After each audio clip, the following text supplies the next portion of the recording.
Welcome back to the Legit Day Job Podcast. I'm Cody. I'm Nushan. And I'm Kay. And this is our Legit Day Job. And it's Friday morning. It is Friday Thank morning. Gosh. And I am ready for The weekend? the weekend. Mm-hmm.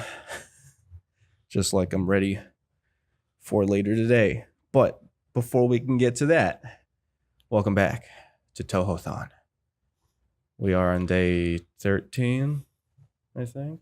Yeah. This is episode 13 of Toho-thon. It's been a long marathon. It's been a long and marathon. I'm It's starting starting to sit in. starting to lose my steam. Yeah. I've been running for a while. That's why I'm excited for later today, but more on that in about an hour and 20 minutes. In about an hour and 20 minutes. In about an hour and 20 minutes. Which is approximately the runtime of Godzilla vs. Gigan, which was the first movie that we going to be discussing on this episode, followed by Godzilla vs. Megalon. But Godzilla vs. Gigan, 1972, directed once again by Jun Fukuda. Music, Kunio Miyauchi. Miyauchi sounds Miyauchi right. sounds better. Yeah. It sounds right. Sounds right. Special effects, Teruyushi Nakano. Yeah, Nakano. He basically replaced E.G. Tsuburaya for special effects. He was Mr. Tsuburaya's protege. So yeah. That explains why his effects were pretty darn good, actually. Yeah, he's actually been around for quite a while, just not really taking charge of special effects until recently. Anyway, so Godzilla vs. Gigan. General plot is very simple. Very simple. Alien cockroaches want a new home. Let me back up. Alien cockroaches from planet Earth 2. Alien cocks. Alien roaches from planet Earth 2 survived the nuclear holocaust, which killed all of the humans on planet Earth 2. So they came to Earth searching for a new home. Mm-hmm. And they need to kill all the humans on Earth 1 for their new home. So what do? They build a theme park. They build Jurassic Park, baby. They don't even build Jurassic Park because Jurassic Park's already existing as Monster Island. They That's build true. a theme park about Jurassic Park. Their master plan is to build a theme park, and then separately they call down King Ghidorah and the new monster Gigan to destroy the humans. So it's up to Godzilla and Anguirus to save the day. Only them two. Only those two. There's like a variety of That's- other monsters. That's the general synopsis of Godzilla vs. Gigan. Let's get into it, shall we? First note I took right off the bat is that James Bond villain literally wants to make Jurassic Park. Oh, I got one even earlier than that. Oh, okay. The opening. This is the greatest opening scene I've ever seen in any part of cinema. What was the opening scene?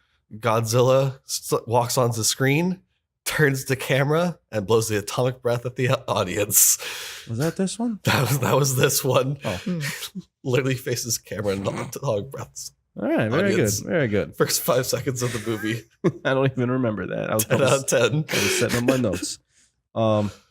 Yeah, I already mentioned the alien cockroaches want to build a theme park. However, this ain't your average theme park, all right? This ain't no Universal Studios, right? This is they build a 1-to-1 scale tower of Godzilla. 1-to-1. They build Godzilla. Yeah. Which, to be fair, if that was like a real life thing and somebody built a Godzilla tower, I would go in a heartbeat once it opened. I would go too, but 1-to-1 is a bit excessive. To put that in context, they built a 300-foot tall tower, structured like design. It's not just a tower with like Godzilla's like head on it. They built Godzilla. They built like a Burning Man statue of Godzilla. Yeah. Only with the catch is that they also built it with just a tower in front of it, which acts as They said Elevator, they said right? it's an elevator, but also it has a stairwell. Like not even like an emergency one. Just the stairs wrap around the elevator. It's a long way up. It's a long way up.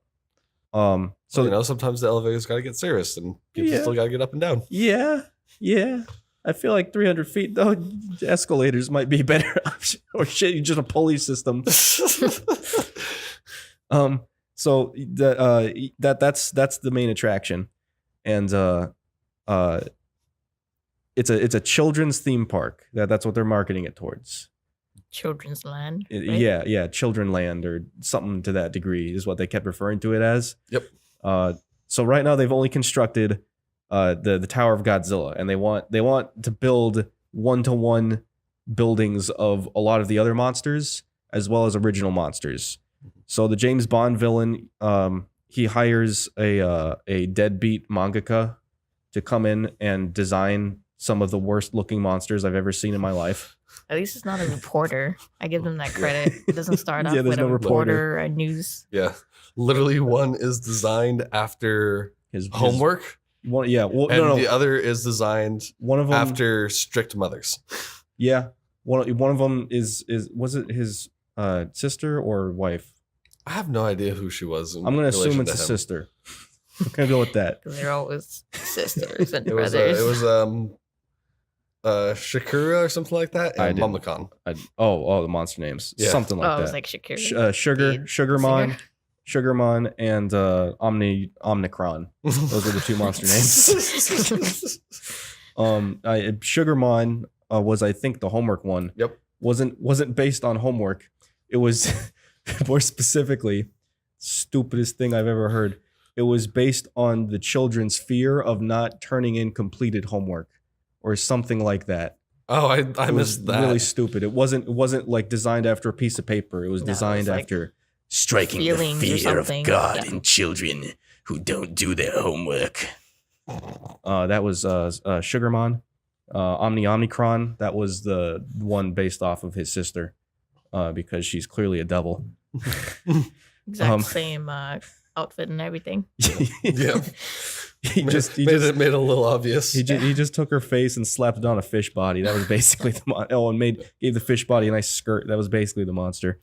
Forgot an important note about when they finished the theme park. Yo. Their plan for, at least the advertised plan that the cockroaches have for world peace, is to destroy Monster Island, all the monsters on it, because world peace can't be achieved if they're Their plan for obviously. world peace is to kill everything. In reality, but the one that they're telling people at least. Yeah, is to destroy Monster Island. Yeah, that's their whole shtick. Like before we very, very, very, very, very quickly learn they're aliens. When it's just a business tycoon, I think I wrote Zoo Tycoon is how I referred to him as. When it's just Zoo Tycoon, who hires the deadbeat guy to design a monster. Yeah, his reasoning is or his explanation, his backstory, if you will, is just their company wants world peace. Yeah, they're trying to through Jurassic Park. Yeah, they're trying to spread peace and love through their monster theme park. That's the theme of the story. Our main character, the mangaka, he so Zoo Tycoon. I wrote down. So Zoo Tycoon hires the mangaka to design the monsters, but I wrote down that makes no sense. Like, why? Putting aside that they're alien cockroaches in human suits for a second, just assume that he's actually a zoo tycoon. He's legitimately like one of the higher ups of a theme park, as massive as that theme park. Why would they hire just some random failed artist to design their massive 100-foot tall statues? That one, it made no sense to me. Like because it just hard cuts to the guy just in the office doing the interview. I don't know. It felt a bit forced, very forced, just like some of these other events. After the guy's interview, the mangaka, he stumbles into the office of chairman, like the CEO essentially, until we learn that he's a cockroach leader. I wrote down office of chairman because that's literally what the sign said. Like it said in English, office of chairman. See, I was going with because the reveal of the chairman is he's sitting in a giant chair and he gets rotated around. I said obvious villain is obvious. And I wrote down on that one, why does the chair spin? Yeah, it's literally like a James Bond villain style introduction. Oh, it totally is. But unlike a James Bond villain, it was just the chair just spun for no reason.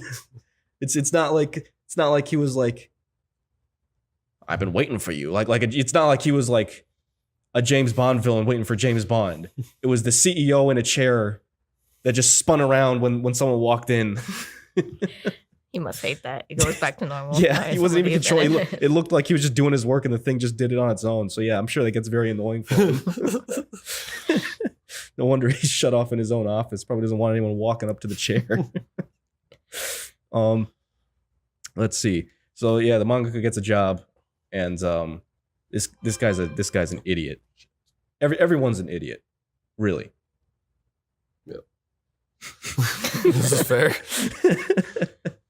But the mangakas, he's especially an idiot. So again, Zoo Tycoon and Chairman, they're obvious villains right from the start. I think I wrote that down that this film very, very clearly lays out from like the first 2 minutes, good guys, bad guys, and just what everything's about. Doesn't really hide anything. At one point, when the mangaka goes back into the chairman's office, he starts asking him really basic questions, like, what a bizarre. Also, I should mention the chairman's office is like some super high tech, like control room. Mm-hmm. So the mangaka walks in and he just starts asking just really basic, the kind of questions you would naturally ask, like, "Hey, why is your office a control room?" And then instead of like trying to hide anything, the chairman just he says everything except outright saying, "I'm a cockroach from space." He starts saying things like, "Oh yeah, we're gonna take over the planet," basically. Like that's basically what he said. Like he just starts just laying out like without any attempt at hiding anything. Like again, he doesn't outright say like make the statements like we're here to kill you all. We're from space. But he doesn't make it very vague. He says things like, "You humans, this planet, our plan."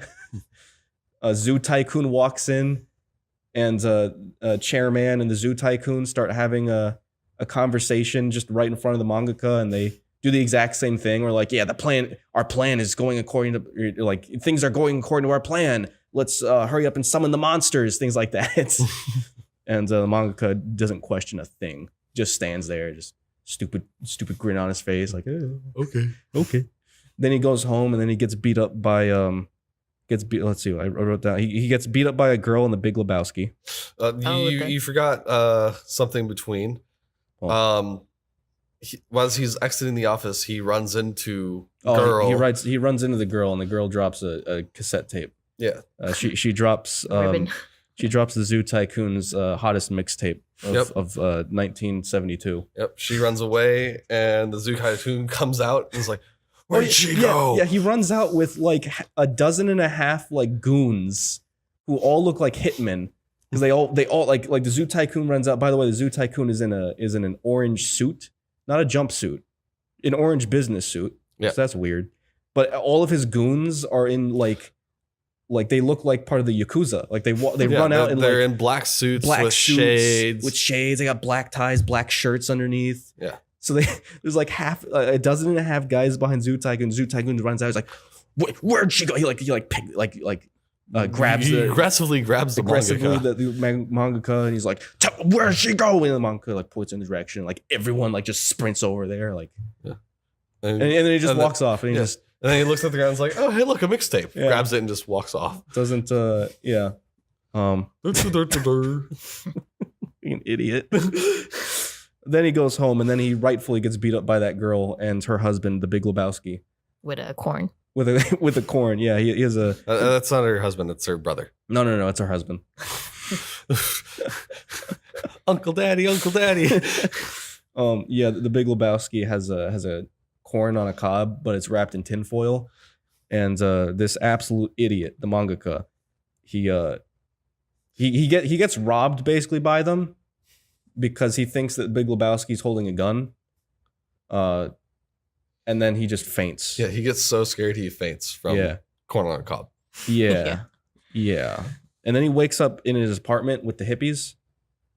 And he doesn't question that they broke into his house. They broke into his house because they robbed him and he fainted outside. I don't even think it was outside his apartment. It was just on the street.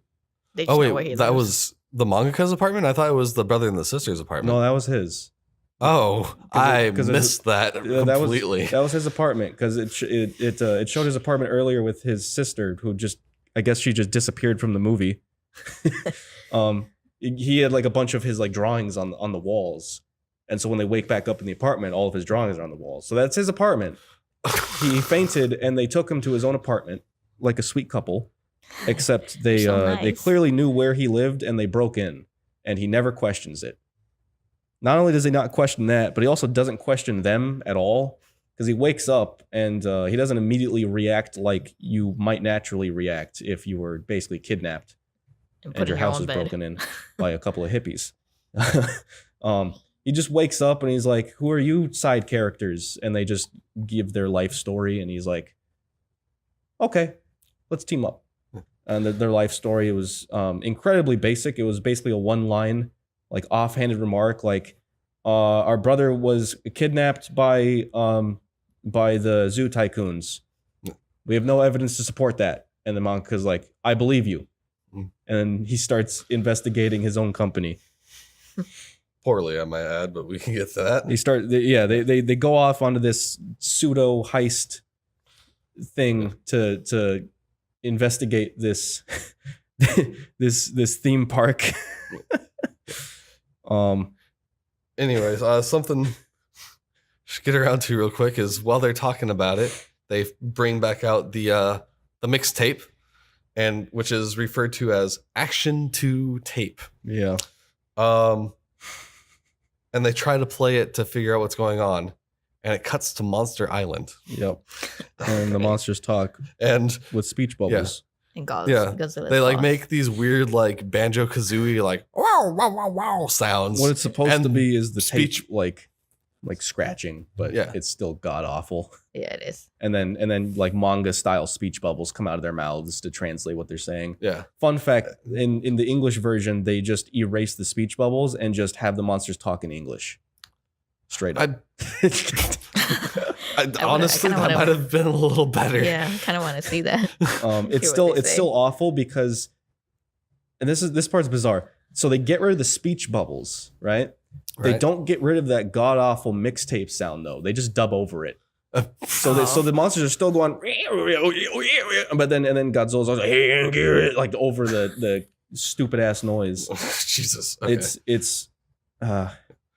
But anyway, we figure out that Godzilla is a monster gang boss because he's like, "And Geras, go patrol." Godzilla's a pimp. He's mob boss. He's Big Daddy. And then so he ships off Anguirus to go investigate something. And we'll cut back to that later on. It takes these guys like 20 years to swim from Monster Island to Tokyo. War of the Deep.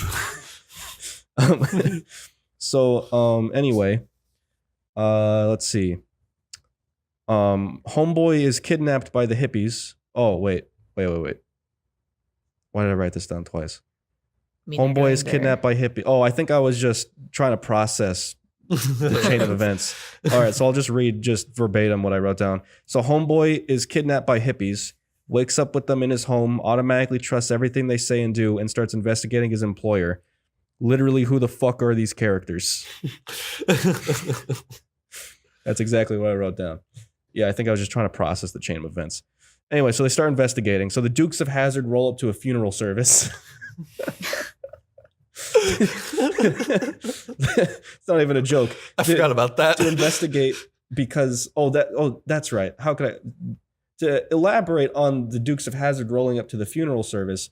One of the hippies says something along the lines of that the chairman is a kid when he's clearly not. It's clearly an adult man, but they try and say that he's a kid, like like a teenager. I didn't think it was one of the hippies. I thought it was He the was like mangaka. The 19, mangaka was like, right? yeah, I met the chairman. He's a young kid. He's like 17 years old. Sorry, and he's extremely brilliant. sorry. He does like geometry in his head. The mangaka might have said that. Where I was going with it is one of the hippies makes the connection that the chairman is like a kid that went missing. Hence to the Dukes of Hazzard being the mangaka and the Big Lebowski just like steamrolling, just plowing through this funeral service to talk to the mom of the kid. And then the mom's like, "Oh, my son died. Would you guys like some tea?" He died like Everyone, a year ago. everything's very casual. They interrupt a funeral service and start asking this mom very personal questions about something, about her son who had just died a year ago, and she's very open about it. Yeah. Brings out the photo books, like, "Yeah, here you guys go. This was him in his pajamas." Oh, and here's him and his best friend who happens to be the Zoo Tycoon. Yeah. Wasn't that his like teacher? Yeah, It was something like that, yeah. In actuality, it's the kid and his teacher, but Yeah. So They got along very well. point being, yeah, so they try and make this plot twist that the Zoo Tycoon and the Chairman are dead, which just okay. Yeah. I don't think that really doesn't serve much of a purpose other than just the Dukes of Hazzard just terrorizing this poor woman. yeah. It explains where the space cockroaches got their bodies, but who really needed that to be explained? Yeah, that really doesn't really need a point. If anything, that just causes more questions. But anyway, it was around this time, I should mention, because it was around this time that I wrote this down. Everything that we have just said takes place in the time span of about 20 to 25 minutes. It's about this time that I wrote down that the pacing is so rapid fire, it's almost to a fault. Because it just goes. It just kicks the ground running and it never slows down. Just goes from scene to scene to scene to scene to scene. You almost don't have enough time to process all the information that's happening. And this isn't that complex of a film. Honestly, Maybe that's why. honestly, I think that's to the film's benefit. This plot is so ridiculous and out there, and yet simultaneously simple, that if they don't just blow right through it, I imagine I would have been very bored throughout the movie. Yeah, but I will say this to the movie's benefit. I was at least watching and laughing through it. I agree. It was entertaining. It was enough for me to pay attention that it wasn't like, dragged out. yeah, I just think it could have slowed. When it's so fast that you have to, when the pacing is so rapid fire that writing down a note means that you're going to be missing something. Oh yeah, I missed a lot because I was trying to write notes. Yeah, that's how rapid fire this was. I just think, like, compared to something like, I don't know, Godzilla versus Hedorah, which is even more of a wacky, spectacular premise, but and also wasn't very complicated. Doesn't need to be that rapid fire. I think honestly they could have just cut out a couple of these plot threads, like, I don't know, get rid of the mangaka, just make it the hippies, maybe, or like cut one of them out. You don't need all three. I mean, both of them are weird enough. Like the hippies are the hippies are the only ones with any kind of actual stakes because their brother was kidnapped. The mangaka is just there. Yeah. So yeah, you could have trimmed a lot of the fat out if you just cut out just even one of these elements. You could have cut out the damn even cutting out something as simple as the explanation of the Zoo Tycoon and the Chairman being dead people. That would have saved just a couple minutes. Just anything, anything really. But I mean, I do agree. Like rapid fire, it helps, but again, it's pushing that line more towards it's more hurtful than beneficial, in my opinion, at least. Let's see. So anyway, so after the Dukes of Hazzard go to the funeral, then we finally cut back to Anguirus, who finally crawls ashore into Tokyo and immediately gets wrecked. He gets riggedy wrecked. Shot at. I wrote down everything that I could find, or everything that I saw that was getting shot at Anguirus, because he rolls up and the military just lays into him. They're doing, from what I wrote down, and I might have some of these terminology mixed up, but bear with it. He's getting shot at by mortars, general infantry with like assault rifles, rockets, missile launchers, the maser cannons. There's a damn fishing boat firing at him. He just gets destroyed. He doesn't even get onto the beach itself. No. He's like in the shallows of the water. He doesn't even step foot on land. He doesn't get into the city. And the Japanese self-defense force just unloads everything. Yeah. They even got planes flying around. Everything short of a nuke, they just unload into this poor creature. You can't help but feel bad for him.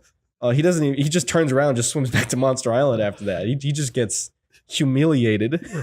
At least they were able to hit him this time with how many they fired at him, because they usually just miss the monsters completely. Yeah. So it's like they've had 20 years of shame for not being able to hit the damn things. That they went overkill on this one monster. One of the generals finally managed to cull out all the stormtroopers in their ranks. Yeah. So that was the exciting scene with Anguirus. I'm sure we'll catch back up with him. As he swims eventually back, like 5 days later. Swims back to Monster He Island. swims all the way back to Monster Island. Just for Godzilla to immediately say, okay, let's go back. But we'll get back to that in a second. So then it goes back to the mangaka and the Zoo Tycoon, who I referred to as the porn director. Because he's got the glasses, and the stash, and everything. Yeah, this is when the mangaka shows up in the building of the Zoo Tycoon, which, by the way, for alien cockroaches who are like hellbent on world destruction, they have no security. They just let this guy just walk in. He like goes through like all their secret files. No one stops him. They got cameras and no one stops him. Yeah, like no lock. There's not even any locked doors. Just anyone can just walk in. Any random asshole could just be like, "Hey, these guys aren't human." I don't even think they use guns. Well, no, they have their space guns. They sometimes have them set on stun, but I could be mistaken. I don't think I saw a single space cockroach fire a weapon in the entire movie. I know there were. The space cockroaches themselves, no, but their Yakuza have guns out the ass. Did they ever fire? Because I'm also counting them in. I know there was one scene that's about to come up where Zoo Tycoon pulls a gun on them, and then the girl like out of nowhere teleports out of Tekken 5 and just like secret agent kicks him. Well, to be fair, they do at the very beginning of the movie, when the mangaka calls her a hag under his breath, she's like, "What'd you say?" It's like, "Nothing," especially not to a third-degree black belt master or whatever. Yeah. So they do establish that she knows how to fight. No, yeah, at least. I wasn't talking about the foreshadowing. I just meant it doesn't change the fact that she just kind of disappeared out of the movie and then reappeared to karate chop the guy, and then she disappeared out of the movie again. Well, I mean, she's a MacGuffin. Yeah. Anyway, so the mangaka's in the office, and then the Zoo Tycoon shows up, and he's like, "Hey, what are you doing here?" And the mangaka's like, and the Zoo Tycoon's like, "Oh, okay, I got you, man. I understand." Yeah. And he lets him go. But I wrote this part down. Like, I'm only mentioning this because I wrote this part down specifically. The Zoo Tycoon throws a pack of cigarettes, the mangaka, and the way that they shot it, the Zoo Tycoon may as well have just like winked at the camera as he threw the cigarettes. It was like the most glorious, like commercially shot cigarette ad, because it's like the only like random close-ups in the entire movie, because most of this film is like on wide shots and mid shots. There aren't many close-ups. These are some of the only close-ups in the entire movie. Yep. At least on the human drama part. And not only that, he really stresses that this is part of his evil plot, because he's like, enjoy them. Almost wink. Well, no, what I'm talking about is he throws the cigarettes. Yeah. And it's a close-up of him with the cigarettes in his hand, like showing their cigarettes, showing the brand, throws them, goes back to a close-up of the mangaka catching them. You see the cigarette, you see the brand, and then he looks at it and he smiles and he's, yeah. And then it cuts back to the Zoo Tycoon and he's like, yeah, enjoy them. Yeah. Enjoy those cigarettes. That was their sponsor. And then it cuts back to the mangaka in his apartment, and he opens up the cigarettes and just passes them out to everyone. And they start smoking. It was like, these are good cigarettes. It was the most awkward, random like ad in the entire movie. Oh, the 70s. Yep. Anyway, so that's when. So obviously the cigarettes it was a tracking device, as we learn immediately. Mhm. It goes back to that pacing. Like it literally cuts from the mangaka still in the building of Zoo Tycoon, then immediately cuts to him back in his apartment, and then immediately the They Zoo break in. Tycoon and the Yakuza show up. They knew. It's like, how'd you find me? There was trackers in your cigarettes. Yeah, Darn it. yeah. And then the chick from Tekken 5 comes out of the blue. She teleports out of the television screen, destroys the Yakuza, and just kind of slaps Zoo Tycoon in the face, and he runs home crying. He's already I'm home. gonna tell my mom. It was about this time that I wrote down that the aliens' plan made no sense. And I know that because my note says the aliens' plan makes no sense. Yep. And That's a great All right. explanation. I have a note about that too. I just kind of wrote what the plan was. I wrote down, I elaborated. I wrote down every step of their plan from beginning to what their theoretical end was. But you go ahead. Okay. What did you write down this is the plan of the cockroaches. This isn't what I wrote down, but this is what the summary in my head. Okay. Step 1, build theme park. Yes. Step 2, install laser on giant Godzilla. Yes. The Godzilla statue has it's not an atomic blast. It just like has like a forehead laser, Yeah. which is, I guess, destroys things even more than Godzilla's atomic breath. But we'll get back to that. Yeah. Step 3, summon Gigan and Ghidorah to lure Godzilla to tower. Yes. Step 4, kill Godzilla. Step 5, question mark. Step 6, profit. Yes. I wrote down a couple other things. I tackled it. I tackled the logic of their plan from a different perspective. Mhm. One that I think you'll appreciate because it really makes no goddamn sense when you look at it like this. Did you have anything on the plan? No. On the plan? I don't even know the plan. I was Oh, just stopped excellent. paying all I attention know by is then. that they built a theme park and then they wanted to kill Godzilla. I don't know Yeah. why. Yeah. And they died. No, so, I don't know other than that. I'm sure they didn't want to die, but just peace. So their plan, like from a practical standpoint, was like you just said, it was to build a theme park and then they would kill all the monsters so that their monsters would have no opposition, and then you just kill it. Right. That was their plan from a literal standpoint. How it was executed. Here's what I wrote down. Aliens' plan makes no sense.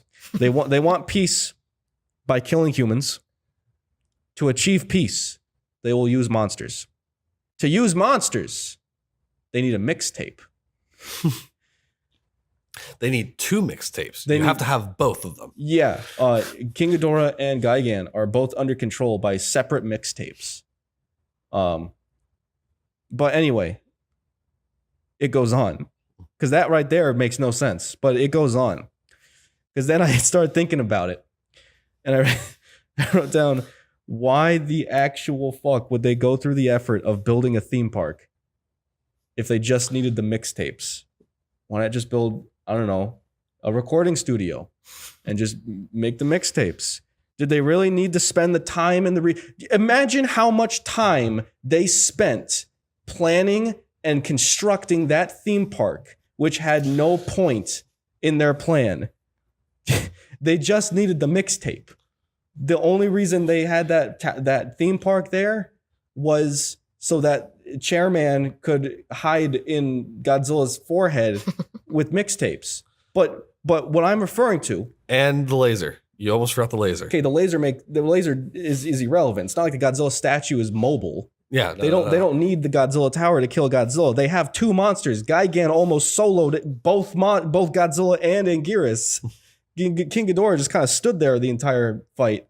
I'd say it was the other way around. Gigan, when I was watching the fights, didn't really do all that much except when he Gigan- was finally using the buzzsaw thing. It was Ghidorah with his lightning bolts that actually fucked up Anguirus and Godzilla. At first, but you're forgetting how Gigan like cut open Anguirus' face, and then Anguirus was basically out of the rest of the fight. He just kind of lingered in the background. And that's when Ghidorah was just kind of chilling back there too. And then it was just Gigan versus Godzilla. And yeah, Godzilla eventually got an anime power up, but Gigan was just tossing Godzilla around. There was a solid like 2 to 5 minute chunk where Godzilla could not get up off the ground because Gigan just kept laying into him. All right, fair enough. And to be fair, the tower laser was also keeping him down, but it's just a tower with a laser on it. Yeah. Anyway, so yeah, really think about the logic of this plan here. So that tower is irrelevant. What does building a children's theme park accomplish? They don't need money. They're cockroaches. They clearly didn't need money to build their mixtape. The theme park wasn't open. You could probably theorize that they already had those mixtapes, so they just needed a headquarters. Why did they build a theme park? How many years were they on Earth? How long have they been cockroaches until they found dead bodies? Yeah. The only benefit of a doubt that I would give them is that I know the kidnapped brother of the two hippies was a computer scientist. Yeah. That said, that falls flat really quickly, considering that you can have a lot of other things that you can build that could possibly require computer scientists, like a recording studio. Yeah. With computer equipment in it. You probably could make a convincing argument that the computer scientists built those mixtapes. Okay, I'll believe that. That doesn't change the fact that they must have been planning that theme park for over a decade. And a children's theme park. A children's theme park. A theme park is not something you just go, hey, that'd be cool, and just build it. If Disney still doesn't have what is it? The Star Wars extension in Disney World, like Star Wars Land or whatever. It's opening up in June, right? Yeah, if that's still not open, there is no way these cockroaches. Disney, what 5 years? I think is how long they've had the rights to Star Wars now, something like that. I don't know. If it takes them almost a decade to build something like that, what are these cockroaches doing? But it still doesn't end there. Because I then thought about it even further. Setting aside their stupid ass plan, I then realized they established the backstory of these alien cockroaches. Of there exists a literal duplicate Earth somewhere. I mean, it's called something else. It's called Space Hunter Nebula M. Thank you, but it is straight up Earth. Yep. Like they show stock footage of previous Godzilla movies specifically Godzilla vs. Hedorah, but nothing with monsters, just the city, which establishes that there is everything on Earth is there. Humans, cars, current architecture, everything. It's a literal duplicate. And that humans just like died off from like atomic warfare, basically. I thought the one that we were going with was pollution. Sorry, you're right. It was pollution, and I think they might have stated atomic warfare. I don't remember, but it definitely was pollution. And that all the humans died off, but cockroaches survived because cockroaches, right? Right. So they have an entire planet now vacant of humans. And instead of just going party time, they say, let's go to Earth and kill the humans. Why did they could have just stayed on their planet? Yeah. I don't understand. If I remember correctly, I could be wrong, but if I remember correctly, I do think the cockroaches were like, it's too polluted for us to grow any food there. Okay. Like, we can survive the pollution in and of itself. We're not going to get poisoned and killed from it, but we don't have food. So we need to go somewhere, Earth, where The it's not conditions too are the polluted same. yet, Yeah. and that we can eat, then we can actually get food and resources for us to live on. I think that's the reason why they had to go and colonize Earth. Yeah. If they said that, great. I don't. It still doesn't make any sense. I no matter how you slice it, their plan makes no sense at all. I only wrote down a couple other things. The app that I use to write down my notes when we watch these movies, it just kind of shit out on me in the last 30 minutes. Like the server was down, so I straight up could not write anything. It just locked me out of the entire app, so I just couldn't take any notes for the entire like last 30 minutes. So I only have a couple other notes. To be fair, the last 30 minutes is It's basically just one long fight, but there were plenty. Ghidorah and Godzilla and Gigan and sort of kind of Anguirus Yeah, thrown down. The last couple things that I wrote down was I noticed. I mean, this is more just a nitpick. This is anything like the cockroach's stupid ass plan. It's just a nitpick I noticed. They stated many times that the Godzilla statue was a 1-to-1 scale statue, and yet when Ghidorah and Gigan come down and they start flying around the head, they're only as big as its head. It's just something I noticed. I thought that was a little funny. The self-defense force just kind of disappears. It goes out of its way to show them like mobilizing like the entire nation's army, like as they ride off into like the sunset with like an entire armada, and then they're never seen again. Yep, like they see Ghidorah and Gigan coming in from space, and they're like, "Oh no, we have two space monsters approaching fast. We gotta Quick, save the city. Get the military going." Yeah. And they show the stock footage of the mobilization. Oh no, it wasn't stock footage. That was footage. You're thinking of the next film. Oh, where it shows same Where footage it shows again. them That's right. still mobilizing. Yeah. I made You're a right, joke you're right. where I was like, "Oh, they're still mobilizing from the previous film." You're right. I'm sorry, I forgot about that. Yeah, Gigan and Ghidorah go down to Tokyo. Well, and, no, I say stock footage because it's the exact same footage they use when they mobilize against Anguirus.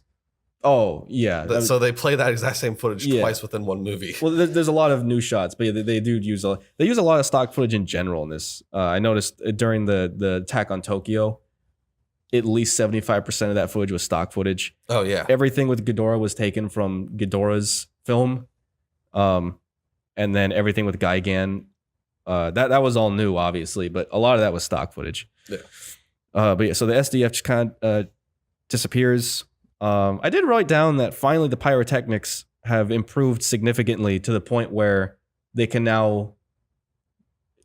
I wrote the pyrotechnics have improved to the point now where they don't really have to worry about cheesing the shots. Like they can just have things explode regardless of where the suits are. Because before they'd have to, like frame it up so that the explosions are like nowhere near the guys in suits, so they don't catch on fire. Seems like now they finally figured out how to do it where they don't have to worry about that anymore because there are so many damn explosions. I mean, it causes for a lot of dynamic explosions, right? Yeah. Where the monsters, like in one shot, can just do like their attacks, and then the buildings, just like the entire city, can just explode in the same shot without having to cut to a different angle or whatever. The last note that I was able to take on this, it's probably the funniest one.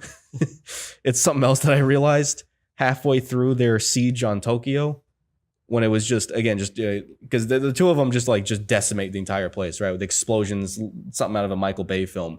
And it was like halfway through that entire sequence that I realized that they never evacuated Tokyo. Yeah. So there's thousands and thousands of people just died. Well, no, they actually almost explicitly show that. Yeah. The note that I have about it is the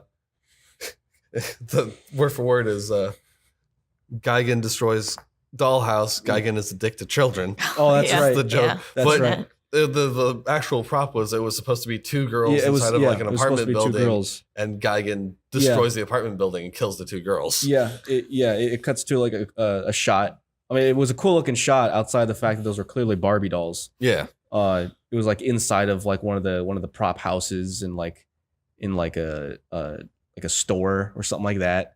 Like the set itself looked really nice, and then Gigan's foot just comes down and explosions everywhere, and then inside the building are again two painfully obvious Barbie dolls to the point where like you can see like everything's synthetic and they're clearly plastic. Yeah. However, they're to scale with a human against Gigan's foot, so it's not like they were supposed to be Barbie dolls in a store. They were straight up trying to play it off like those were two people. Yeah. In the building. That was it's a nice shot. It's a nice shot. Quite. Yeah, that one could have looked used a little work. Yeah. That's all I was able to take notes on. I don't know if you guys wrote anything more for the wrap up of the film. I did. The only thing I remember is that it ended kind of abruptly, like no one is like wins the fight again. Ghidorah and Gigan just kind of fly off. Yeah. No, I didn't really write much more. Did you? I just picked this up, that they're always waving goodbye, and like they're always saying goodbye at the end of the film. Now. Oh yeah. The human characters they always say like bye Godzilla. Yeah. Why do they have to say goodbye? that's just part of the transition into making these like kid friendly films. Like they do that for every film we've seen now. Yeah. Like okay. No. So I didn't specifically take notes on it, but the only thing that I remember that we haven't touched on at all is the thrilling conclusion to the human drama during this fight. The thrilling conclusion. What was the thrilling conclusion? So the Japanese Self-Defense Force does make another appearance because the two hippies and the mangaka go and just casually walk up to like a colonel and be like, "Hey, there's aliens in the Godzilla tower. We need to borrow some of your forces to raid the tower." That's right. And the colonel's like, "We're trying to fight off the monsters. We can't just mobilize." It's like, yeah, we don't need you to mobilize your whole force. We just need a few of you guys. He's like, "Okay, sounds good." That's right. And they start Oh, wait, I do have notes on this. Sorry. Yeah. They're just a little early. They fill like barrels full of C4 and like they like TNT. TNT. It's like paper boxes. Yeah, I was like, boxes. like white boxes. Sorry, yeah. They start putting like office boxes, office crates full of TNT, and they just start loading up this tower. Yeah. On top of, apparently during all of this, someone had time to draw a life-sized like cardboard cutout caricature of all four of the main characters. Because they filled like the entire first floor. Maybe it was that mangaka guy. He's the only artist, right? Yeah. I dubbed this Operation Invade Highly Advanced Tower by ourselves with no backup equipment. Go. It's also very, very illegal. Yes. Well, how can things really be illegal when we're dealing with space cockroaches? Let's be real here. Anyway, so they fill up the first floor of the Teen Titans tower with TNT. They fill up the elevator, like they just stack it to the ceiling with TNT, and they cover the TNT with the huge like mural of the human characters. This is again just a giant just white piece of paper basically that just has just like a manga just drawing life size of the human characters, but just a line art, just black on white. Yep. And the idea is that the alien cockroaches will see the elevator coming up. The doors will open. This is the idea behind it. The doors would open, and the alien cockroaches would not go, "Hey, that's a piece of paper." They would instead go, "Hey, it's those guys," because in the picture, all the human characters are holding guns. Mm-hmm. So the idea is that the cockroaches would see the guns on the people and then shoot them, which would then shoot the TNT. And the problem is that is exactly what happens. Yeah. They send up the elevator. It goes up. And the cockroaches are like, "The elevator's coming up. Quick, Yakuza, go surround it." Yeah. It goes up. It goes ding. The doors open. They don't even wait to see what's in it. Just the doors open. They just shoot it and then just boom. The whole building explodes. Which saves Godzilla's life from being blasted with the Godzilla Tower laser. Yeah. Anyway. The cockroaches have an extended death scene about where did we all go wrong? Yeah. They're actually cockroaches now. They're legit cockroaches. Yeah. Anyway, let's wrap it up. That was Godzilla vs. Gigan. Yeah. Unless you guys had any like final, just quick things to say on it before I get into the trivia. Yeah. No. I mean, our usual little rating bit. Oh yeah, that's right. Yeah. My final like end all be all note on it was that I enjoyed the movie. It was my actual words here is fun monster movie romp. No more, no less. 2 saw blades and a lightning bolt. I would give it a 2 out of 10. I didn't really enjoy it too much. I mean, it's just the same. Yeah. Just the introduction of a new monster. It has all the wacky zaniness of something like Godzilla versus Hedorah or even Godzilla versus Megalon, just without any of the charm. It takes the wacky premise and then tries to play it straight, which I say play it straight, not in like a horror kind of way. Tries to play it straight as in visually and tonally. It's just a movie. It's a movie. Yeah. Which just results in this kind of bland, goofy, campy children's film about cockroaches. Cocks. I give it a 1972 out of 10. Anyway, let's move on to some trivia, shall we? All right. All right. Let's start off with noteworthy alternate titles. Yes. The U.S. title is simply Godzilla on Monster Island. Okay. Granted, Never left that that was the Monster Island. initial title. It is marketed. It was marketed like and physically released as Godzilla vs. Gigan. However, the initial U.S. title is Godzilla on Monster Island, as in probably just like the. I don't think this was released theatrically. I think this went straight to DVD. I don't remember. I just wrote down Godzilla on Monster Island U.S. Next, we got France. Earth objective, mission apocalypse. What? I mean, it's not entirely That's France's, inaccurate. That's France's title. It's a title from the cockroaches' point of view. I Sure. get it. I can Yeah. I can see it. Tell me now, as we move on to Belgium, what point of view this is? This is the Belgium's title, The Planet of Godzilla. Godzilla's point of view.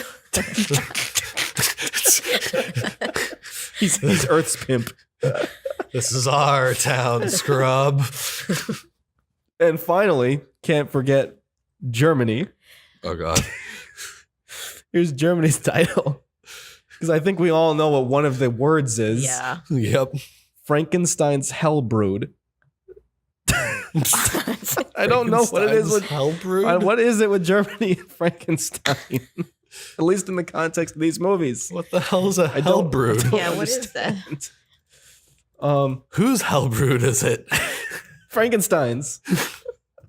Okay, yeah, fair enough. Dumb question, dumb answer. Let's see. Oh, come on now. Brood. A family of young animals, especially of a bird, produced at one hatching or birth. That's the noun. So does that mean a litter of kittens is technically a brood? Yes. Okay. Fair enough. Also, I mean, as an adjective, often of an animal kept to be used for breeding. But So, Right. Frankenstein's hell sex dungeon, basically, is what it's trying to say. Anyway, that's the Wow. titles. Some quick just tidbits.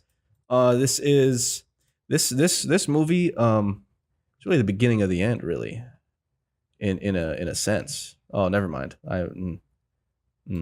Forget I said that. It's not the beginning of the end. Not yet. This is the final film, unfortunately, from the original suit actor for Godzilla, Haruo Nakajima, who had been playing Godzilla since Gojira 1954. Wow. It has been the same suit actor. This is his final film as Godzilla, unfortunately. He's retiring the suit. He hung up the suit. Oh. Gigan Great is power comes great responsibility. Gigan is the first monster to make Godzilla bleed That's quite true. extensively. There's a lot of gore in this film, Mhm. and for good reason. In terms of why this film has a lot of, like, it took this long to have that kind of blood. That's because I think I mentioned at some point, I forget what point, Eiji Tsuburaya was openly opposed to allowing the monsters to bleed, as he didn't want graphic content to be shown to younger audiences. However, since Eiji Tsuburaya is no longer in the picture, they made quick work to just rectify that by just having a whole bunch of blood. Anguirus gets his head cut open and blood splats onto the camera. Gigan slices open Godzilla's shoulder as he just spews blood into the sky.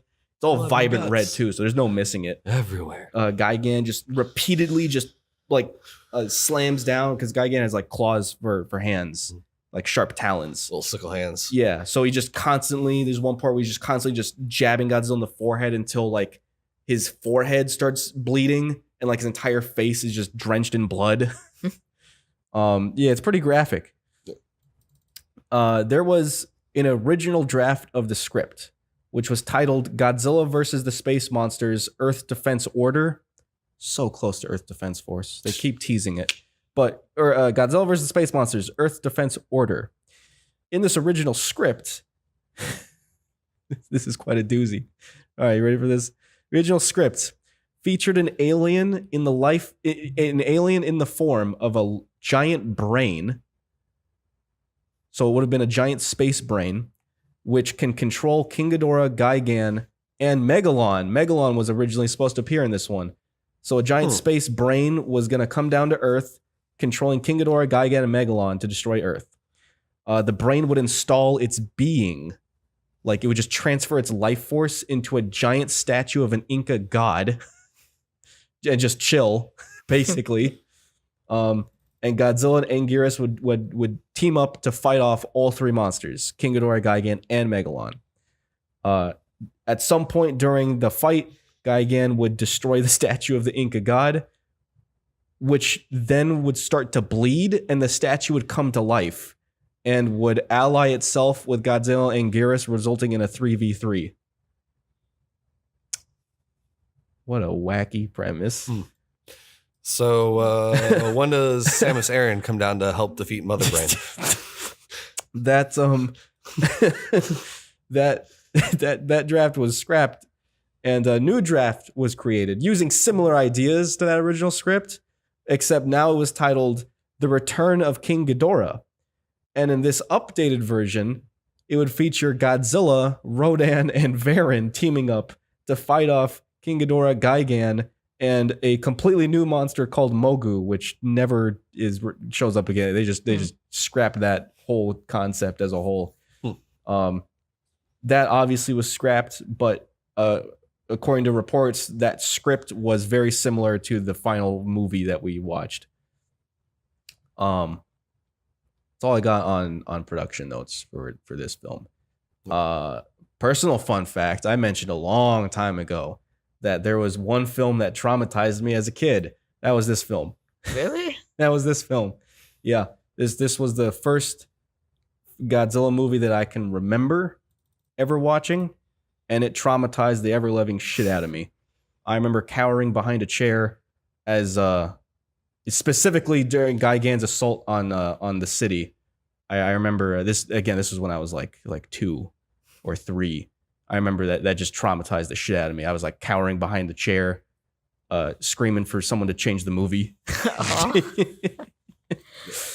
That was actually Mars Attacks for me. Mars Attacks. Yeah, with the Oh yeah. Yeah. Oh, the alien. Specifically, it was their disintegration guns that Gotcha. when I was too young for that scared the ever living crap out of me. Yeah, I don't think this was the first one that I watched. It's just the first one that I remember. I can only imagine it was the first one that I watched because I can't imagine why this one would traumatize me, but other ones wouldn't. But that is what solidified my love of it. I don't remember any movies that I was traumatized that young. As I got older, though, the Grudge is the one that got me as I was older because I could understand things better. Gotcha. So yeah, that was Godzilla vs. Gigan. Shifting gears. See what I did there? We drift on over to Godzilla vs. Megalon. What a ride this one is. Here's the brief synopsis of Godzilla vs. Get ready for this. So, Seatopia, an underwater civilization, they are getting a little pissy about all of those damn earthquakes that nuclear tests are causing. So they decide instead of just sending up a message like stop, they say fuck it, send up our monster to kill everyone. That's the general idea. Separately, you have a scientist who is building Ultraman, but that's not really the general premise. The general premise really is this underwater civilization just decides to throw a temper tantrum and decides to kill everyone with a giant bug. Beetle. I love this movie. I mentioned before we sat down to watch it, you could view this as one of the worst movies in the franchise just because of how awful things are objectively. I actually didn't think that though. It wasn't the worst to me. It's again like it when you take a step back and look at it like on a technical level or even like a narrative level, yeah, everything falls apart. It is genuinely terrible, but similar to Godzilla vs. Hedorah, it has this unique comical undertone where it's almost like it knows what it is, so it just doesn't give a shit. It doesn't take itself seriously, even remotely. So this is just a fun movie, just start to finish. Nothing makes sense. It's one of the stupidest premises. One of them, not the stupidest. One of them though, and yet it doesn't care. It just wants to just have fun. It's a fun watch start to finish. I love it so much. Yeah. I have to agree. I absolutely fell in love with this movie, and it also has one of my absolute favorite Godzilla scenes of all time. Well, it has in terms of campiness. It has one of the most iconic scenes of the entire franchise, which is Godzilla's sliding kick, where Godzilla like defies all laws of physics and slides hundreds of feet on his tail as he like T-poses horizontally in the air as he just slides to just throw his entire body weight into a monster. It's the greatest drop kick known to man. It is truly.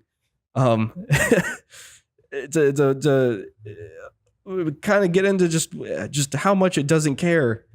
It establishes very quickly that Seatopia. It establishes like the history of Seatopia, which I spark noted in this statement. Once upon a time, entire continents literally sank into oblivion, literally sank into oblivion due to the Earth tearing itself a new asshole. The logic of why Seatopia is underwater, like straight up, they said in the movie, yeah, just once upon a time, millions of years ago, there were giant mythical continents like that. And then one day, just a crack in the earth appeared, and they literally sank. In the earth. In one piece, they just sank. They just dropped, and now they just exist under the ground. Yeah, because it covered it. Yeah, and then the cracks sealed back up. It's more or less continental Atlantis, as opposed to just the city. So that's the setup. Zach Galifianakis and Severus Snape break into the lab. Yeah. So. They break into the scientist's lab who are building Ultraman, but they don't take any. They break into the lab. They throw everything around. Like they throw all the papers around. It's a big mess. But they take absolutely nothing. All they do is they sprinkle some fairy dust on the ground for no reason.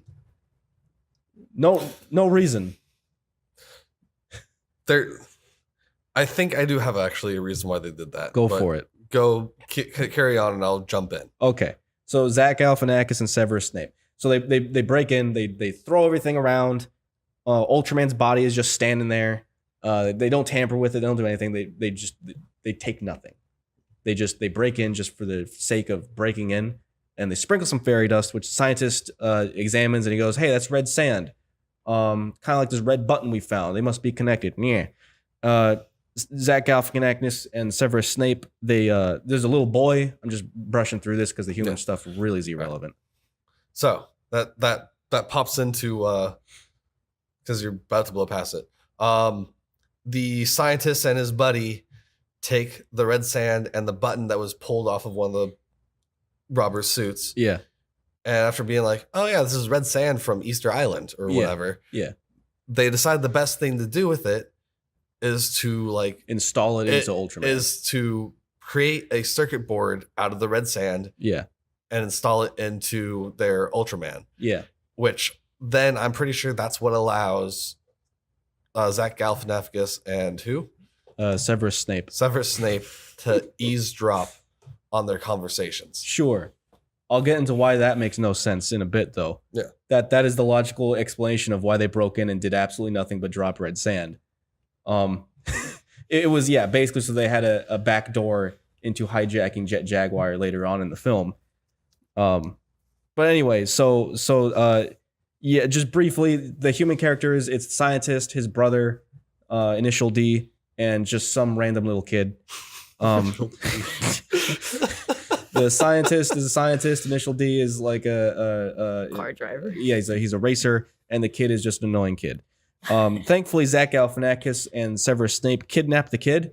Like he's just riding his tiny little clown bike, motorcycle, and they kidnap him just to bring him home.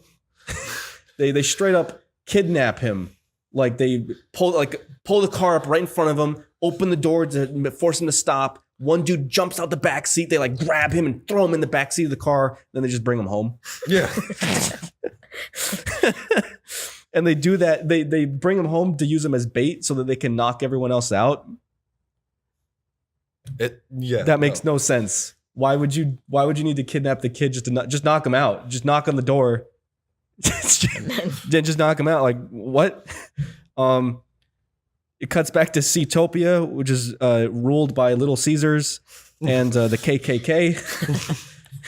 Like their leader is Caesar from Rome. It's this old middle-aged white guy with the hairiest chest I've ever seen in a toga, and all of his followers are just people dressed. Not kidding, people dressed in white onesies with pointed caps. It's the KKK ruled by Little Caesars. Don't forget the strippers. Yeah, and the strippers. The girls who were in bikinis. They're in bedazzled white onesies. Yeah, and it's the only thing keeping them from being literally the KKK is they have their full face. Yeah, so you can see their faces. Yeah. But all the women, their onesies are mostly see-through. Yeah. And they're just dancing randomly on the floor while they're doing their rituals or whatever. So bizarre. It's one of those things where it's just that is the stupidest thing you could ever put on paper.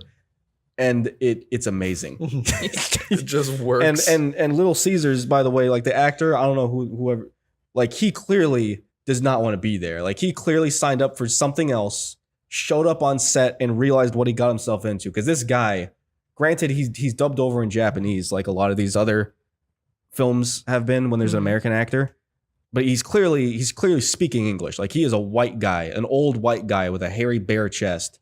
Clearly was drunk and signed up or something, lost a bet, I don't know. But every shot he's in, he's just like, you can see it in his eyes. Like, he's like, this is where my career has led me. Anyway, so that's when it establishes that Seatopia is getting a little pissy about nukes, so they send up Megalon to destroy everything. And I wrote this once. I wrote this one down. Not once is Seatopia ever shown to be underwater. It's just shown to be on land that they say is underwater, because they're surrounded by rocks. Yeah, they're even Megalon is just in the ground. It's not even underwater. So anyway, so Megalon drills up, and I wrote down that looked like an anime action scene, because it's just a still frame of Megalon drilling, and it has like anime action lines. Oh yeah, the showcase that he's like going super fast as he drills up. Then he just pops up on the surface like a gopher, and he just starts just destroying stuff. It's around this time that the Zach Galifianakis and Severus Snape. It's around this time that they take over the scientist's lab, and they reprogram Jet Jaguar to work for them. And I know it happened around this time because I wrote down that the highly sophisticated Ultraman robot is programmed with a floppy disk. No, not even a floppy disk. It's the old punch card style of computer. Yeah, that's right. Point is, Severus Snape, all he does, he just plugs in like a little paper, little clock in paper thing into the computer terminal, and now Jet Jaguar is evil. Yeah. But not really. We'll get to that. Yeah. For some reason, like absolutely no reason, they separated the brothers from each other. No. The brothers were together. They separated. They took the brothers and put them into the shipping container. No. And at the house was Initial D. Yeah, who was just a friend of theirs. Oh, okay. I could have sworn the kid called him Uncle. I'm pretty sure the kid's dad and Initial D are brothers. Are they? I could have sworn they were just friends. It's irrelevant either way. For some reason, it doesn't change the fact. For some reason, they split up the three human characters for no reason. Severus Snape is in the lab, and he keeps the scientist there, like tied up on a plastic chair, like a beach chair. He just keeps him tied up on that. I'll get back to that. But then the other two, Initial D and the kid, for some reason, they throw them. No, Initial D is the one on the chair. The other two is scientist and the kid. Okay, I might have had that backwards. Either way, the other two, instead of tying them up or anything like that, instead they throw them into a pure iron shipping container, and then hire someone to take that shipping container and throw it off the edge of the planet. Basically, like the plan is to dump this shipping container with the kid and the dad. They're just gonna dump it off into the crack of the earth. Yeah, and just be done with it. Why just split them up? Why not just throw them all in there? Because Initial D breaks out of that chair because it's a plastic chair, and then he beats up Severus Snape. Which brings me to one of my notes: expert hand-to-hand choreography. Oh yeah, which it's ridiculous and over the top, which makes it amazing. Critically, it's bad. Yeah, but just they have so much fun with it. They make it so over the top. It's some of the best hand-to-hand choreography I've ever seen in a movie. You got Initial D like doing like Jet Li acrobatics, like flipping around like Spider-Man, and the camera is shaking constantly, which just adds that level of just campy like visceralness. Yeah. He leaps down on Severus Snape, starts beating the crap out of him as the camera's just like shaking around. It's so amazing. It then transitions to one of the greatest car chases I've ever seen in my life, in which Initial D is being chased by like several different vehicles. Like vehicles just come out of nowhere. Because first he's being chased by I don't even know who he's being chased by. It's only two vehicles. It There's starts with he's leaving the car. house and the red car comes out and tails him. Right. Then a motorcycle He's racing comes out. down and he hits a dead end. Yeah. And then a motorcycle at that dead end starts trying to chase him. Right. And then there's another car that shows up later on. Is there? Yeah. There are 3 vehicles, and I have no idea who's chasing them because they only establish outside of the KKK and Seatopia, they only establish Zach Galifianakis and Severus Snape. I don't know who's chasing them. But anyway, I wrote down the course of this entire chase. It's truly balls to the walls. It starts on a street, and they're drifting along like this, like residential street. Then out of nowhere, they go off-roading. They go off the street and go down this like insane flight of stairs. That's the best like part. stone steps. That's like That's where they slow down. they slow down. Yeah, like both Initial D, the red car, and the motorcycle all like start going like 5 miles an hour as they like just like go down like 100 feet worth of just stone steps. Then they go off. Then they go downhill, like on a genuine hill, like a grass plain hill. They just start just flying over bumps. Then after the hill, they drive off of a cliff. They drive off a cliff through a construction site as they're like drifting through vehicles, and then they finally wind up driving through a building, like a shack in the middle of nowhere. This shit's crazy. Yeah. Which Initial D's car makes through just fine, and then it collapses on the red car and stops the red car somehow. Yeah. And then the motorcycle guy just loses control or something. Yeah, motorcycle guy just crashes for no reason, and then covers himself in like glue or Paint. something. Yeah. And then he just sits there and goes, It's "Darn like, it!" It's like a slapstick comedy, which is not a negative. So yeah, Initial D escapes. The dad and the kid they escape. I'm just kind of brushing over that one. It's not really that important because what is important is that when they escape, they establish one of the stupidest aspects. Again, not necessarily in a negative context. This all plays into the just the entertainment value, the sheer batshit craziness. I'm sorry, but to me, that whole escape sequence is important. So, well, I just mean in the sense that we got to start wrapping up a little bit. I got to brush over some of these things. okay, great. I just want to state how ridiculous it is that the two truckers best Zach Galifianakis, and then still continue to take the steel container to the dam to dump it. Yeah, Zach Galifianakis is killed by Dumb and Dumber. Yeah, when they fling him out of their truck and he just flies off a cliff. Yeah, That was funny. and What a horrible way to die. And then they still attempted to dump the box off the cliff anyway for no makes no reason. sense. so dumb. Yeah. Also, between those two segments, it's established that so Seatopia, it's known that they're upset about the nuclear testing. Yeah. So they decide that their target Is Japan. is going to be Japan. Tokyo. And I specifically wrote this down. It's like they decided to Tokyo. Why? Why the fuck are they attacking Tokyo? Tokyo doesn't have nukes. They're not doing the nuclear testing at all. They're literally just being like, the search explorers suck. Here, attack this random fucking city. It's not even the most populated city on the surface at this point in time. They should have attacked like China or India if they were trying to go for body count. But no, they decided to go for Tokyo. See, one of the deleted scenes had Little Caesars playing darts, and it just landed on Tokyo, man. Anyway, He just took one of his breadsticks and he took one of the breadsticks. Anyway, so the human characters, yeah, they all escape. Cool beans. Now they gotta save Jet Jaguar, who's still evil, because he's still being controlled by the floppy disk. So and I this believe you mean Ultraman. Ultraman, yes. And this is why I brought up that's going back to the fairy dust, why that had absolutely no point, rhyme or reason to it, because when they say, oh, they rewired his hardware, they put a floppy disk in the computer, the scientist goes, no worries, I have a whistle that can just bypass the damn computer itself.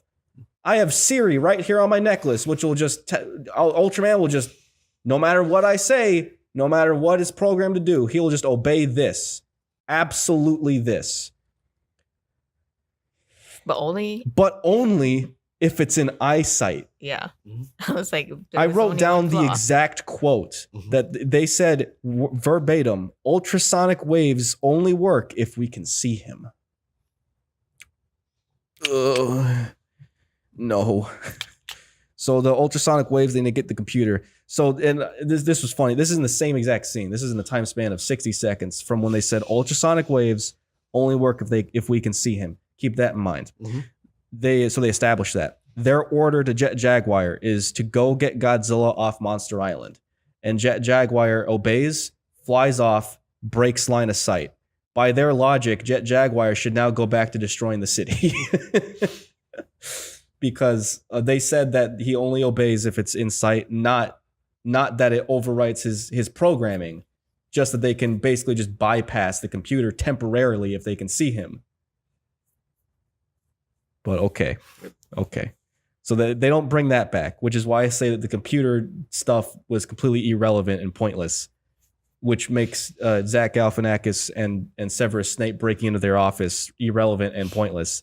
They could have accomplished the same thing by just also making another device that controls him. Like the fact that they put the red sand into the programming is irrelevant because they also happen to have this plot MacGuffin where they have a necklace conveniently that no one mentions until this moment that can override it. Yep. Which also means that they had it built before they finished programming the computer. Yeah. Which also makes no. That's what I meant by when you start thinking about it from a logical standpoint, the film is really stupid, but it doesn't matter absolutely. because it's not trying to be logical. It's just trying to have fun, which I appreciate. Yeah. Let's see. So they go back. Which, speaking of which, soon after this, Seatopia contacts That's our planet from the last movie, Space Hunter Nebula M, and they request to have Gigan, only Gigan, show up and come down and help Heracross. give a lending claw, if you will. That's what I was about to mention. Except I wrote down them. How does Little Caesars, the underwater ancient civilization, have a hookup with alien cockroaches? At what point in history did they swap Skype numbers? How does that make any sense? Did a cockroach crawl into Earth's asshole in the last movie and stumble into Seatopia? How do they know each other? Why do they know each other? I was wondering because I remember you being like, "What the fuck" on the couch, and at that point completely went over my head. Yeah, I didn't even think about that. it's just Little Caesars is like shit. We need more pizza. Call up the cockroaches. We're like rush time. Rush order. It's on intergalactic Yellow Pages. Yeah, it must be.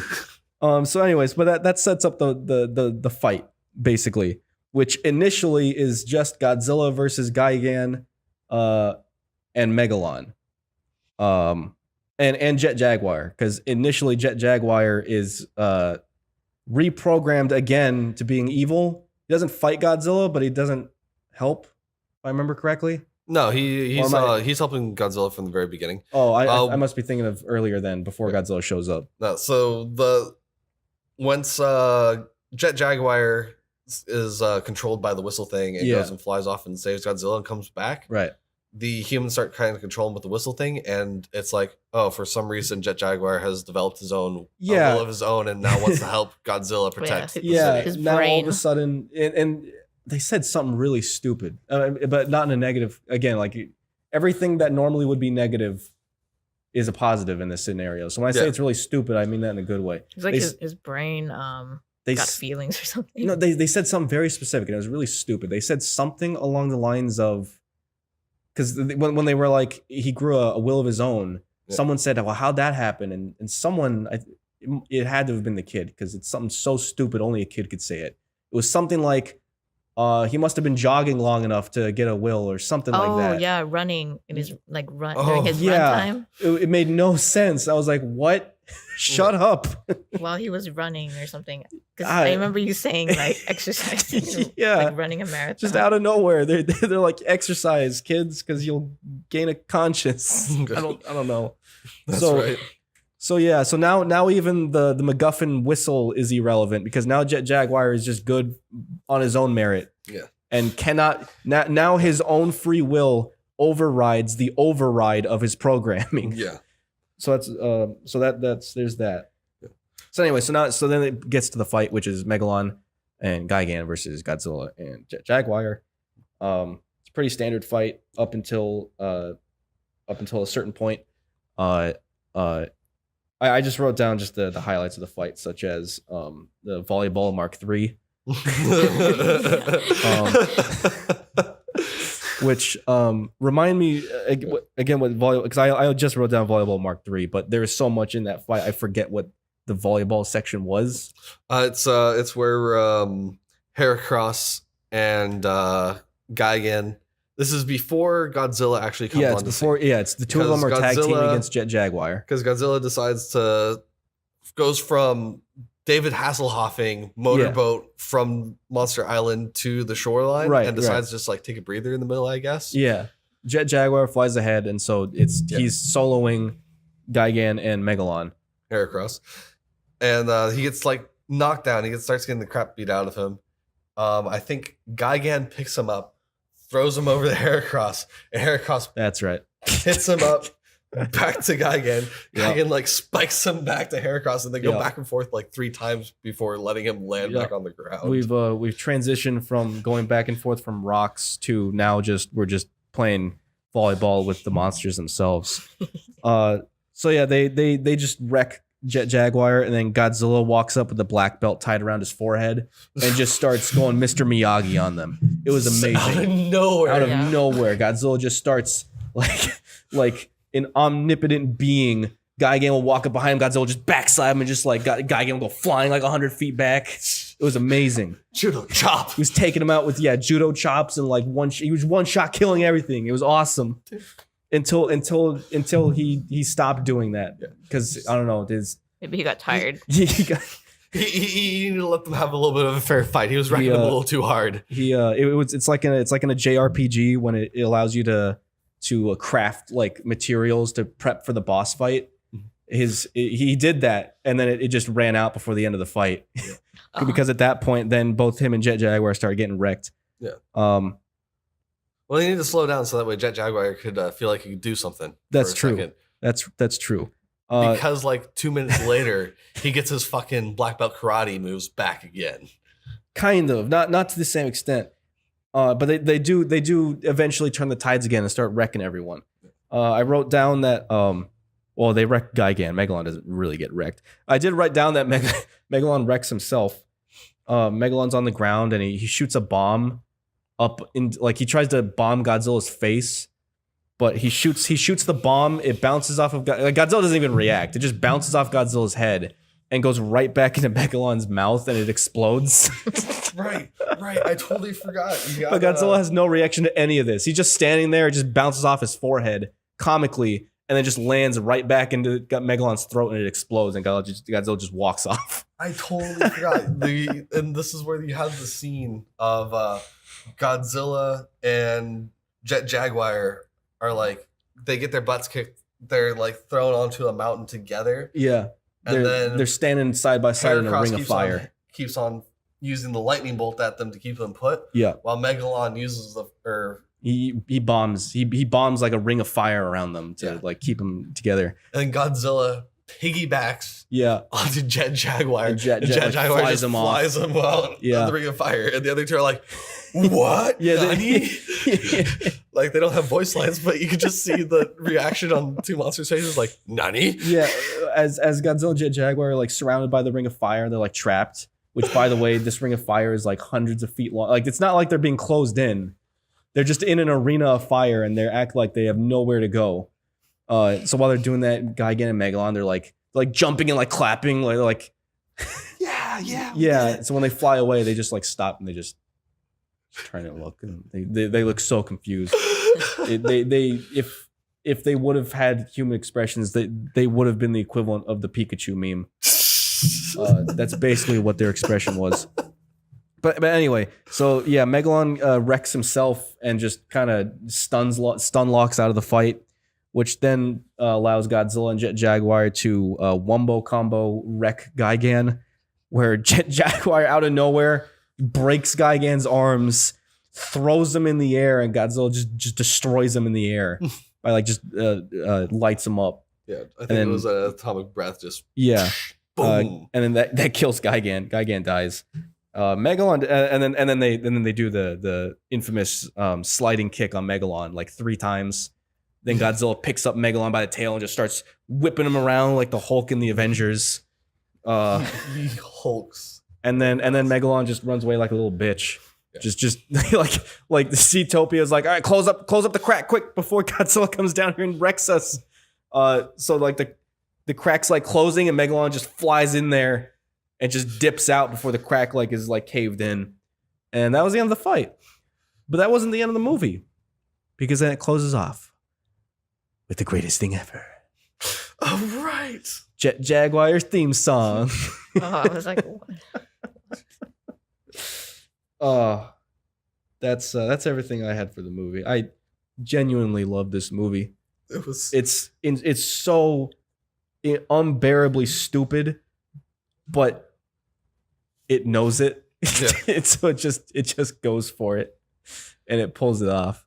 I love this movie. Yeah, it's definitely one of my favorites of the Showa era, just because of just how self-aware, batshit crazy it is. Yeah. What do you guys think of Megalon? Oh, I thought it was entertaining and that it was funny. I would give it the Power Rangers. You give it the Power Rangers? Yeah, I just give it the Power Rangers. Just give it the Power Rangers. There you go. Yeah. No, I don't even have a joke rating for this because I actually unironically love this movie. Yeah. I'm definitely exaggerating when I was like, oh man, this is the greatest movie of all time, blah blah. I'm exaggerating, but honestly not by much. I unironically love this movie. Yeah. If I did have to give it a joke rating, I'd give it a Ultraman over a One Punch. Seems legit. Yes. So that was Godzilla vs. Megalon, 1973. The director of this one, which I don't think I mentioned, I got just like one small string of production notes, but many alternate titles. Oh, really? Director of this one was once again Jun Fukuda. Different composer, Riichiro Manabe. I think that's the guy who usually does Jun Fukuda's other films, like Ebra. I think that's him. Definitely has a weird soundtrack. It does. The slow Godzilla. Yeah, it's like a weird, quirky, almost off key kind of. I mean, it fits the film. It's so weird. So yeah, that was the band of misfits who made the film. Here are some of the noteworthy alternate titles, or should I save those for last? Do you want me to save the titles for after the quick production note? Yeah, let's save the titles for last. All right. So this may or may not surprise you guys. This wasn't intended to be a Godzilla movie. And this actually brings up what you mentioned after we watched it, Jared, which was that you were like, you were complaining about, or not complaining, you pointed out something like that it was called Godzilla vs. Megalon, but it was really more of a Jet Jaguar film. That's because this was a Jet Jaguar movie. It originally never was supposed to have Gigan or Godzilla in it. This was supposed to be a Jet Jaguar film, with an interesting slightly interesting conceptual process, if you will, which was in 1972. Toho held a contest which allowed children to submit their own artwork of superheroes, and whoever won the contest would get their design developed into its own movie. Wow, which is kind of cool.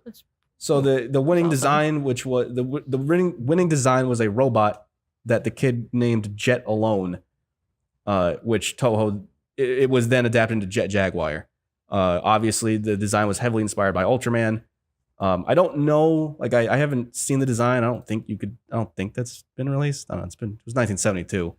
So I don't know how accurate Jet Jaguar's final design is to the kids' artwork. But yeah, they developed his artwork into Jet Jaguar versus Megalon. However, during test screenings, Toho decided that Jet Jaguar would not be able to carry the film on its own, whether that be narratively or financially. So they shut down production, just flat out. They just canceled the movie. Oh. 1 month later, the producer, Tomoyuki Tanaka, he had the script reworked, like he just revived the film, and he had it reworked to include Godzilla and Gigan to attract audiences and to carry the film for Jet Jaguar. However, since this was a month later, to make up for the lost production time, the revised film was given less than 3 weeks to film and finish. So it was extremely rushed. Huh. And I don't know how much of the original film was carried over into the revised version, as in because they had test screenings of Jet Jaguar versus Megalon. So I don't know how much of that was kept in the final version we have, or if any of it was kept. They might have just scrapped the whole thing and filmed it all again just in less than 3 weeks. I doubt it. But yeah, it's just that's all I got of production history. Just really interesting history. But let's move on to the real star of the show, the alternate titles. Yes.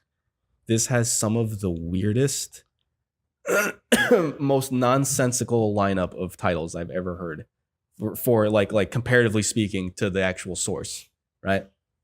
I don't even know where to begin. This might surprise you. Germany's is the least shocking of all of them. Still shocking, but the least shocking. So the Frankenstein's robot? No. This time there is no Frankenstein. What? I know. Incredible. Germany's coming in with a plot twist. I'm going to save it for last though. I'm going to start with France. This is the title from France. This movie was called. Keep in mind that this film released in 1973. Takes Got place in 1973. Mhm. France called this Godzilla 1980. They're so accurate. I guess they're trying to say the robot's from the future, Maybe. but that's still dumb. Mexico titled this Planetary Titans. But, I don't okay. know. Italy- Okay. Italy titled this one, ironically enough, this is probably the most accurate title. Even beyond Godzilla vs. Megalon, this one's just an accurate title. Italy titled this At the Borders of Reality. Yes, I would definitely watch it if it was titled that. I don't know. I think Hedora was more at the borders of reality than this one. Here we go. Here's Germany's top. You guys want to take a guess? I already given you a hint. There's no Frankenstein. Yeah. For once. Oh, there's This no is like the Frankenstein. one film out of this entire franchise so far, at least, where Germany has not shoved in Frankenstein into this title. I'm going to guess Robot Man versus Giant Bug. Nope. Okay. Aliens destroy Earth. I don't know. Nope.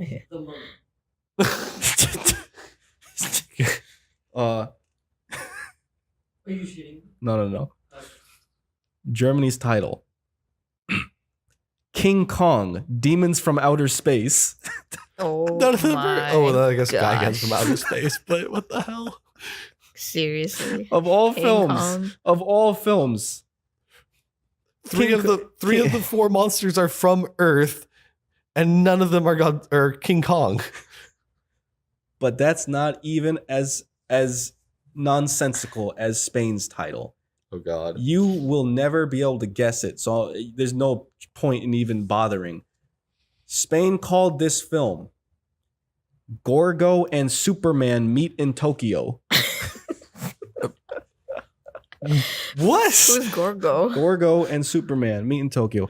Gorgo is a different random kaiju film, not a Toho produced kaiju film. Oh, it's just another kaiju film that's produced in this era of films. Wasn't made by Spain. It just existed. And there's no evidence that really supports that they're even referencing that monster.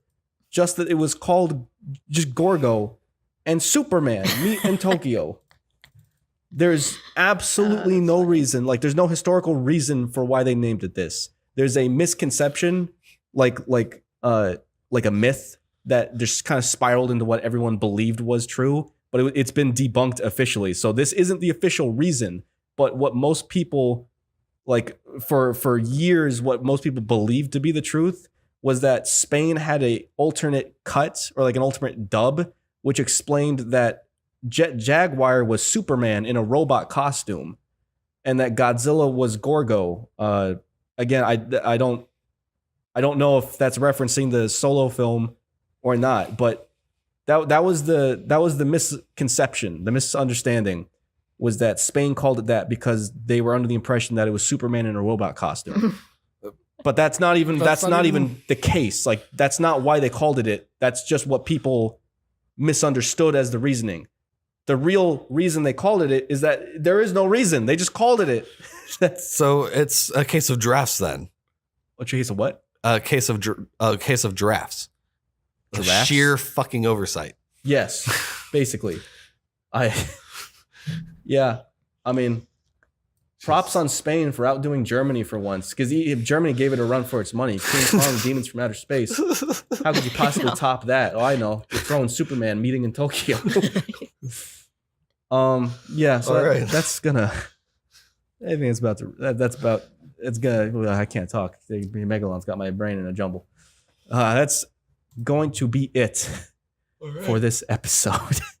Do either of you have any closing comments? No, I like these titles though. They're so. I know they're so whack. insane. It's fitting for this movie, truly. However, it makes no sense. Oh boy. So that's gonna do it for this episode. What are we watching next? Next will be quite exciting.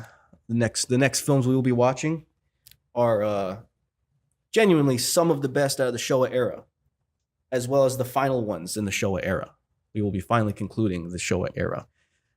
And we'll be sending it off with Godzilla vs. Mechagodzilla. Yes. And then Terror of Mechagodzilla, the direct sequel. Oh, we're watching a sequel now. Yeah. Okay. And this is a direct sequel unlike others, I think. We'll find out when we watch it.